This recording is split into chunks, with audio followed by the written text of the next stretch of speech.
Praise lord. దేవాతి దేవునికి వందనాలు. ప్రభు నామమున మీ అందరికీ నా ప్రత్యేకమైన వందనాలు, శుభాలు తెలియజేస్తున్నాను. ఈ దినము కొరకు ఏర్పాటు చేయబడిన దేవుని వాగ్దానము 30వ కీర్తన 5వ వచనము. ఆయన దయ ఆయుష్కాలం అంతయు నిలుచును, సాయంకాలమున ఏడ్పు వచ్చి రాత్రి ఉండినను ఉదయమున సంతోషము కలుగును. దేవుని నామానికి మహిమ కలుగునుగాక.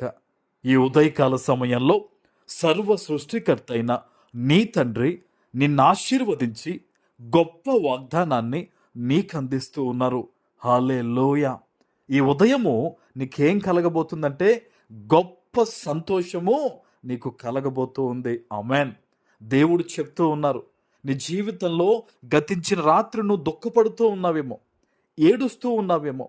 అది కొన్ని పరిస్థితుల గురించో, నీ జీవితం గురించో, కుటుంబం గురించో, ఏ విషయములో నువ్వు ఏడ్చావో అది నిన్న రాత్రితో అది గతించిపోయింది. రాత్రి దుఃఖము నిలిచిందేమో కానీ ఈ ఉదయము దేవుని సంతోషము నువ్వు అనుభవించబోతూ ఉన్నావు. ఆమేన్. మనస్ఫూర్తిగా యేసు నామంలో ఈరోజు ఈ వాగ్దానం నీ పట్ల నెరవేరబోతూనే నువ్వు గొప్ప సంతోషాన్ని చూడబోతూ ఉన్నావు. ఆమేన్. దేవుని మహాకృప ఈరోజు నిన్ను ఆవరించింది. ప్రియ దేవుని బిడ్డ, ఎక్కడ నుంచి ఎటువంటి పరిస్థితుల మధ్య ఈరోజు ఈ వాగ్దానం వింటున్నావో దేవుడు అంటూ ఉన్నారు, ఆయన చూడండి, ఆయన దయంట ఆయుష్కాలం అంతయు ఉంటుందంట. నువ్వు దేవుని సన్నిధిలో ప్రార్థిస్తున్నావు కదా, నువ్వు తప్ప నాకు ఇంకెవరు లేరు ప్రభు అని నువ్వు దేవునితో విన్నవించుకుంటున్నావు కదా, ఆయన నీతో మాట్లాడుతున్నాడు. నీ ఆయుష్కాలం అంతా కూడా ఆయన దయ, ఆయన కనికరము నీ మీద నిలిచి ఉండబోతూ ఉంది. ఆమేన్.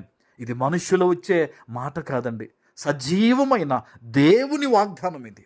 ఈరోజు ప్రభు చెప్తున్నాడు, నువ్వు దుఃఖముతో నిండి ఉన్న మాట వాస్తవం, అది గతమది. నువ్వు ఏడ్చిన మాట వాస్తవం, అది గతమది. ఈరోజు నిండు సంతోషం దేవునికి ఇవ్వబోతున్నాడు.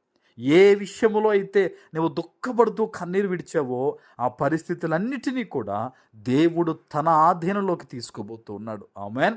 బహుశా మనుష్యులు పక్కకు తప్పుకొని ఉండొచ్చు నీ జీవితంలో, నీ వాళ్ళే, నీ సొంత వాళ్ళే నీ చెయ్యి విడిచిపెట్టి ఉండొచ్చు. కానీ దేవుడు అంటున్నాడు, ఎంత మాత్రమో కూడా నేను నిన్ను విడువను. ఈరోజు ప్రార్థన చేయి. దైవజనుడిగా ఈరోజు ఉపవాసం ఉండి ఉదయం నుంచి నేను మీకోసం ప్రార్థన చేస్తాను. నువ్వు ప్రార్థన చేయి. ఎక్కడి నుంచి ఈరోజు ఈ వాగ్దానం విన్నావో, ప్రభువా నా జీవితంలో పలానా దుఃఖమయ్యా, నా జీవితంలో కన్నీరయ్యా, ఇదిగో తండ్రి నేను వాగ్దానాన్ని నమ్ముతున్నాను తండ్రి, నాకు ఏ దిక్కు లేదు ప్రభువా, ఈ వాగ్దానం ద్వారా నువ్వు నాతో మాట్లాడావు కాబట్టి నీ మాట నా పట్ల నెరవేర్చి నా పట్ల స్థిరపరచు ప్రభువా అని ఈ వాగ్దానం ఎత్తిపెట్టి నువ్వు ప్రార్థన చేస్తే కనుక దైవజనుడిగా చెప్తున్నాను, దేవుని ఆత్మ ఖచ్చితంగా నీకు సహాయం చేసి ఆయన మాటను నీ పట్ల స్థిరపరుస్తుంది. ఆమేన్. దేవుడు తను ఇచ్చిన మాటను నెరవేర్చుటకు సిద్ధముగా ఉన్నవాడు ఆయన.